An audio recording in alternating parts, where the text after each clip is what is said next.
This channel does not promote any violent, harmful, or illegal activities. All content provided by this channel is meant for an educational purpose only.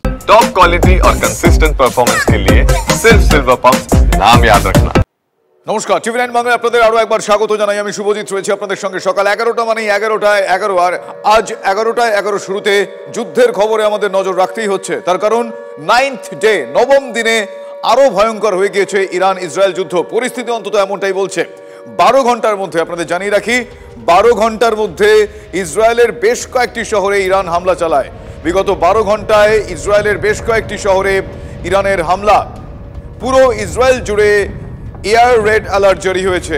ইরানে একের পর এক missile হামলা Israeli এয়ারফোর্সের। Missile storage এবং launch সাইটকে target করেছে Israel. Tehran শহরের building আছড়ে পড়েছে ইসরায়েলি মিসাইল। ভয়ঙ্কর পরিস্থিতি যুদ্ধের, একটার পর এক সেই ছবি বারবার প্রমাণ করছে যুদ্ধ পরিস্থিতি ভয়াবহ আকার ধারণ করেছে।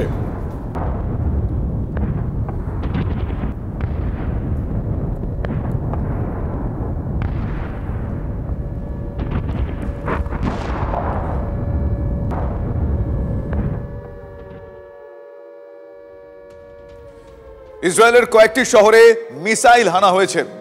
একসঙ্গে 20টিরও বেশি মিসাইল হামলা চালিয়েছে ইরান। একযোগে উত্তর, মধ্য এবং দক্ষিণ ইসরায়েলে হামলা চালানো হয়। ইসরায়েলের সরকারি বিল্ডিংগুলোকে টার্গেট করা হয়েছে, সেই ছবিও আপনাদের দেখাবো। দেখুন কিভাবে একটার পর এক হামলা। ইসরায়েলের কয়েকটি শহরে মিসাইল হানা হয়েছে। একসঙ্গে 20টিরও বেশি মিসাইল হামলা চালিয়েছে ইরান। একযোগে উত্তর, মধ্য এবং দক্ষিণ ইসরায়েলে হামলা চালানো হয়। ইসরায়েলের সরকারি বিল্ডিংগুলোকে টার্গেট করা হচ্ছে।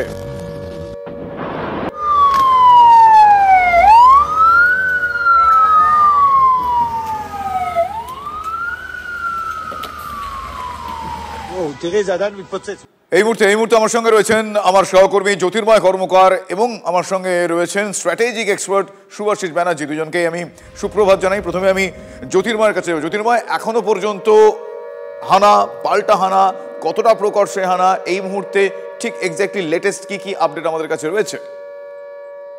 দেখো, গতকাল যে সময় হামলার ঘটনা ঘটছে সেই প্রেক্ষাপটটা যথেষ্ট গুরুত্বপূর্ণ ছিল। তার কারণ ইরানের বিদেশমন্ত্রী তিনি ইউরোপে ছিলেন এবং জেনেভাতে তিনি ইউরোপিয়ান ইউনিয়ন, ফ্রান্স, জার্মানি, ইউকের বিদেশ সচিব এবং বিদেশ মন্ত্রীদের সঙ্গে তিনি এই যুদ্ধ কিভাবে শেষ করা যায় সেই শান্তি প্রক্রিয়া নিয়ে আলোচনা করছিলেন এবং একাধিক দেশের ইউরোপিয়ান কান্ট্রিগুলোর তরফ থেকে ইরানকে বোঝানোর চেষ্টা চলছিল যে ইউরেনিয়াম এনরিচমেন্ট আপাতত তাকে বন্ধ রাখতে হবে। এবং যখন একটা শান্তি প্রক্রিয়া নিয়ে আলোচনা চলছে, ঠিক সেই সময় ইসরায়েলের তরফ থেকে লাগাতার প্রথম ইরানের ওপরে হামলা চালানো হয়। যে খবর আমরা পাই যে ইরানের মূলত ওয়েস্টার্ন সিটিগুলোতে হামলা চালানো হয়, যে সমস্ত missile storage, missile launch pad এবং মিসাইল ক্যারিয়ার যেখানে যেখানে রয়েছে সেই জায়গাগুলিকে টার্গেট করে হামলা চালানো হয়েছে। অপর দিক থেকে ইরান সরকারে এবং তার পাশাপাশি মিডিয়ার তরফ থেকে জানানো হয়েছে যে একেবারে বিভিন্ন জায়গাতে তেহরানের সাধারণ মানুষের জনবসতি যে জায়গায় রয়েছে সেই জায়গায় হামলা চালানো হয়েছে। অপর দিক থেকে গতকাল গভীর রাতে যে খবর আমাদের কাছে এসে পৌঁছয় যে ইসরায়েলের একাধিক শহর, যার মধ্যে তেল আভিভ রয়েছে, যার মধ্যে বেরশেভা রয়েছে, যার মধ্যে হাইফা রয়েছে, সেই জায়গার সরকারি বিল্ডিং, মিলিটারি ইনস্টলেশন এবং আরো একাধিক জায়গাতে লাগাতার হামলা চালানো হয়েছে। এবং তেল আভিভের যে খবর আমাদের কাছে এসে পৌঁছচ্ছে সেখানে কিন্তু অনেক জায়গাতে বহুতল সম্পূর্ণভাবে ভেঙে পড়েছে। ধ্বংসের ছবিটা সম্পূর্ণভাবে স্পষ্ট, যেহেতু তাদের দেশে যুদ্ধ প্রতিরোধ করার জন্য একটা সুনির্দিষ্ট পরিকাঠামো আগে থেকেই রয়েছে। বিভিন্ন জায়গাতে বোম শেল্টার রয়েছে। স্বাভাবিকভাবেই ক্ষয়ক্ষতির পরিমাণ, অর্থাৎ হতাহতের পরিমাণ না হলেও কিন্তু ক্ষয়ক্ষতির পরিমাণ যথেষ্ট।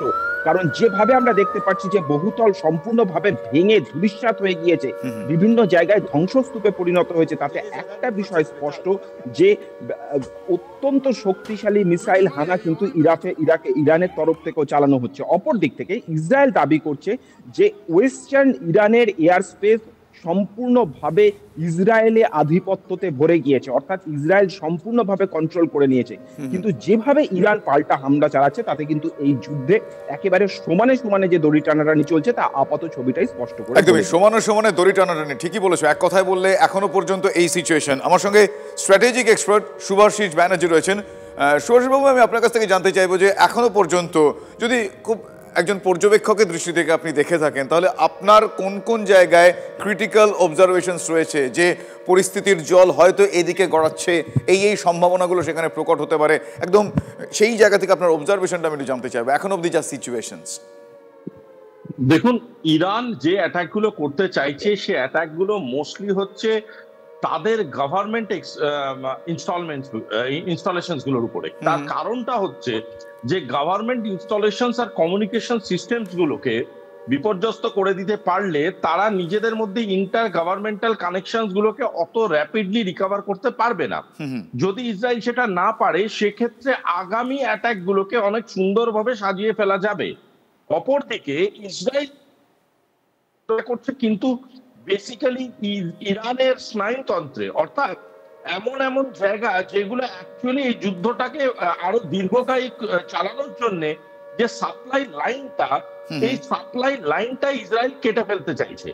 সুতরাং দুজনেরই ওয়ারফেয়ার দেখলে বলা যেতে পারে এফেক্টিভ অ্যান্ড প্রিসাইজ অ্যাটাকের দিকেই আস্তে আস্তে দুটো দেশ যাচ্ছে। যদিও আপনারা যদি মিসাইল কাউন্ট বা অ্যাটাক কাউন্ট বলে যে আমাদের প্রস্তুতি আছে ওটাকে যদি গণ্য করেন তাহলে আমরা একটা বলতে পারেন একটু হলেও আলোর দেখতে পাবো, সেটা হলো সেই কাউন্টের নাম্বার কিন্তু ড্রপ হয়েছে। মানে number of missiles, number of attacking bombers, number of falls অনেক শর্ট হয়েছে, অনেক কমেছে। এবং এটা বলতে পারি যে দুজনেরই শক্তিটা কোথাও গিয়ে তারা খুব মেপে ব্যবহার করছে কিন্তু খুব এফেক্টিভলি ব্যবহার করছে। এটা একটা অন্য রকম দিকে যাচ্ছে। মোটামুটি বলতে পারেন phase 2 of the war has started. This is the phase 2 of the war, যেখানে দুজনের লিমিটেশনসটা বুঝে অন্যজনের যেটা উইক পয়েন্ট সেটাকে ডাইরেক্টলি এফেক্ট করার চেষ্টা করছে। আচ্ছা, অর্থাৎ একে অপরের লিমিটেশনস বুঝে অ্যাটাকিং মোডে গিয়েছে। আপনি আমাদের সঙ্গে থাকুন, আরো বেশ কিছু আপডেট আমি দর্শকদের জানাবো। রাতভর যুদ্ধ হয়েছে, ইরানের তেল শোধনাগারগুলোকে টার্গেট করে রাতভর হামলা চালিয়েছে ইসরায়েল। পাল্টা ইসরায়েলের তেল আভিভে হামলা ইরানের, একের পর এক মিসাইল হামলা তেহরানের।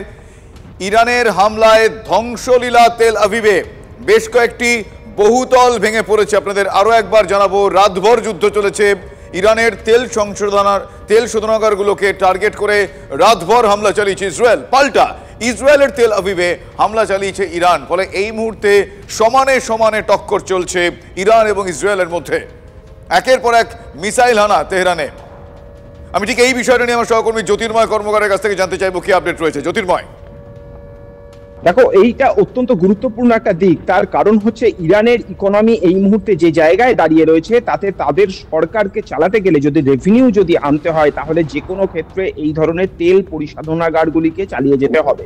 এবং বারবার ধরে একটা হুমকি আমরা গত কয়েকদিন ধরে বা এক সপ্তাহ ধরে শুনতে পাচ্ছি যে স্ট্রেট অফ হরমুজ, অর্থাৎ যেখান থেকে সারা বিশ্বের তেলের যে সাপ্লাই তার প্রায় অন্তত 20% সাপ্লাই হয়, সেই জায়গাটা যে কোনো সময় বন্ধ করে দিতে পারে ইরান।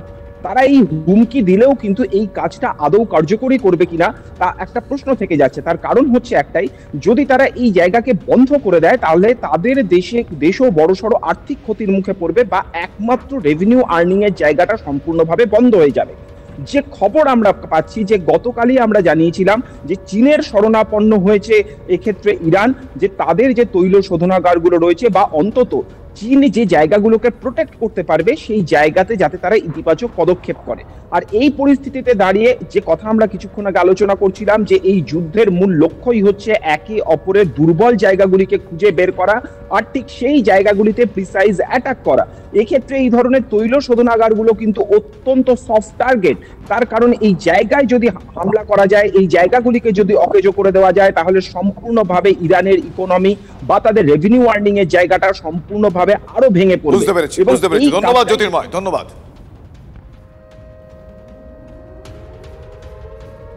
আসলে এ তো সবে শুরু, তার কারণ এমনটা ইরান জানিয়ে দিয়েছে। ইসরায়েলে বড় হামলা করতে ইরান চূড়ান্ত প্রস্তুতি নিচ্ছে। একই সঙ্গে 3টি রকেট লঞ্চার সক্রিয় করলো ইরান। ড্রোন ক্যামেরা দিয়ে সেই রকেট লঞ্চারগুলির সেই ছবি TV9 বাংলার কাছে রয়েছে, আপনাদের আমরা দেখাবো সেই ছবি। এ তো সবে শুরু, এমনটা জানিয়ে দিল ইরান। এক প্রকার ইসরায়েলে বড় হামলা করতে চূড়ান্ত প্রস্তুতি নিচ্ছে ইরান। একসঙ্গে 3টি রকেট লঞ্চার সক্রিয় করেছে। ইরানের এই হুঙ্কার এই সময় কোন কোন জায়গা থেকে স্ট্র্যাটেজিক্যালি খুব ইম্পর্টেন্ট, বা ইরানের এই হুঙ্কার ইসরায়েলের কাছে কোন বার্তা নিয়ে যাচ্ছে, আমি এই বিষয়টা একটু বোঝার চেষ্টা করবো। আমার সঙ্গে স্ট্র্যাটেজিক এক্সপার্ট শুভাশিস ব্যানার্জি রয়েছেন। শুভাশিস বাবু, এই সময় দাঁড়িয়ে এই ধরনের হুঙ্কার, এই যুদ্ধক্ষেত্রে এই ধরনের হুঙ্কার বা এই ধরনের একটা স্ট্র্যাটেজিক পজিশন বুঝিয়ে দেওয়াটা কোন কোন অর্থ বহন করে, কি কি অ্যাকচুয়ালি ইনফরমেশন তারা দিতে চান? এটা কি ভয় দেখানো নাকি অন্য কিছু? এটা দুটো সাইড হতে পারে। প্রথম সাইডটা হচ্ছে, আমরা দ্বিতীয় বিশ্বযুদ্ধের সময় দেখেছিলাম যে কিভাবে জার্মানি নিজের বন্দুকের, ফাঁকা বন্দুকের উপরে হেলমেট লাগিয়ে দেখাতো যে সৈন্য আছে, দূর থেকে বোঝা যেত, এবং তখন যখন ফায়ার করতো অ্যাকচুয়ালি সৈন্য কিছু নেই, সৈন্য মারা গেছে, ওইখানে বন্দুকটা লাগিয়ে তার উপর টুপিটা লাগিয়ে অ্যাজ ইফ ভাব দেখাতো যে সৈন্য বেঁচে আছে। ঠিক, সেটা একটা হতে পারে। দ্বিতীয় জিনিস যেটা প্রচন্ড রকম ভাবে হতে পারে, সেটা হচ্ছে ইরান একটা ব্যাকটক করছে, যেই ব্যাকটকটা আমরা ভীষণভাবে অ্যানালাইসিস করছিলাম যে ব্যাকটকের সম্ভাবনা আছে, যেখানে চায়না, রাশিয়া এবং নর্থ কোরিয়া, এই তিনটে ডোমেনে ইরান ব্যাকটক করার একটা হাই চান্স আছে। এই যে টকটা যদি ইরান কোনো ফ্রুটফুল রেঞ্জে নিয়ে যেতে পারে, তাহলে কিন্তু ইরানের সাপ্লাই লাইনটা শুধুমাত্র তাদের অয়েল রেভিনিউ এর উপরে ডিপেন্ডেন্ট থাকবে না। যদি তারা অয়েল রেভিনিউটা রেস্ট্রিক্টেড করতে পারে, বন্ধ হয়তো করলো না, কিন্তু রেস্ট্রিক্টেড করে দিল, কিছু দেশকে বললো আপনারাই শুধুমাত্র অ্যাক্সেস করতে পারবেন, বা এরকম ধরনের কিছু একটা প্রক্রিয়া আনলো, সেক্ষেত্রে কিন্তু ইসরায়েলের সাথে তারা লং টার্ম গেমে যেতে পারে। কারণ ইসরায়েল যার ভরসায় এই যুদ্ধে এতটা এগিয়েছিল, সেই আমেরিকা কিন্তু মোটেই স্টেবল জোনে নেই। আমেরিকা কিন্তু মোটেই এমন জায়গায় নেই যেখানে আমেরিকা বলতে পারে আমি অল আউট ইসরায়েলকে সাপোর্ট করবো, and let the war continue। সুতরাং এখন যে অবস্থানটা আমরা দেখতে পাচ্ছি, তাতে যদি ইসরায়েল এফেক্টিভ অ্যাটাক করে ইরানের বড়সড় ক্ষতি করে দিল, এমন কিছু করে দিল যাতে ইরানের সত্যিকারের আর কিছু করার থাকলো না, তাহলে এক ব্যাপার। আর যদি সেটা না করতে পারে, তাহলে কিন্তু অ্যাডভান্টেজ ইরান। কারণ কোথাও কি আমার মনে হচ্ছে ইরান কিন্তু তার ব্যাকআপ গুলো কিন্তু জেনারেট করতে অলরেডি শুরু করে দিয়েছে। আদারওয়াইজ যে কথাগুলো বলছে, সে কথাগুলো হচ্ছে অ্যাবসলিউট ফেক ন্যারেটিভ ওয়ার। ধন্যবাদ, ধন্যবাদ শুভাশিস বাবু। এই ইসরায়েল ইরান হামলা, এই পাল্টা হামলা যখন অব্যাহত, এরই মধ্যে একের পর এক তোপ দেখেছেন মার্কিন প্রেসিডেন্ট ডোনাল্ড ট্রাম্প। ট্রাম্প দাবি করছেন ইরানের ফ্লোরিডা পরমাণু কেন্দ্র ভেদ করার ক্ষমতা ইসরায়েলের নেই। নেতানিয়াহু সরকারের ক্ষমতা সীমিত, মাটির গভীরে হামলার দক্ষতা নেই। ফোর্ডো ঘাঁটি ভেদ করতে ইসরায়েলের মার্কিন বাংকার ব্লাস্টার বোমা চাওয়ার প্রসঙ্গে ঠিক এমনই মন্তব্য করেছেন মার্কিন প্রেসিডেন্ট ডোনাল্ড ট্রাম্প।